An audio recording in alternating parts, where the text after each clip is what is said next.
நாம் பதிலளிக்கிறோம். இல்லையெனில் இந்த நேரலையை நாம் முடித்துக் கொள்கிறோம்.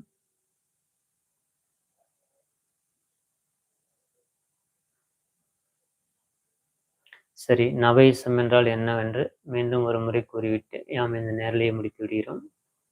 நவயிசம் டிவி யூடியூப் சேனலில் சப்ஸ்கிரைப் செய்து வைத்துக் கொள்ளுங்கள். இந்த நேரலை உங்களுக்கு பிடித்திருந்தால் லைக் செய்து கொள்ளுங்கள். நிறைய பேருக்கு அப்பொழுதுதான் யூடியூப் இந்த வீடியோவை கொண்டு சேர்க்கும். மிக பலர் பயனடைவார்கள். அதாவது ஒவ்வொரு தனி மனிதரும் ஒரே சமயத்தில் நல்லவராக வல்லவராக மாறினால் மட்டும்தான் அத்தகைய மனிதர் வல்லவராகவும் இருப்பதால் வாழ்வில் தீயவர்களிடம் ஏமாறவும் மாட்டார். அதே சமயத்தில் நல்லவராகவும் இருப்பதால் பிறரையும் இவரும் ஏமாற்ற மாட்டார். இவ்வாறு ஒரு தனி மனிதர் ஒரே சமயத்தில் நல்லவராக வல்லவராக தம்மை வடிவமைத்துக் கொண்டால் முதலில் நன்மை அடையப் போவது அந்த நபர்தான். அதைத் தொடர்ந்து அவரது குடும்பம், சமூகம், இந்த உலகத்திற்கும் அந்த நன்மை பரவிவிடும்.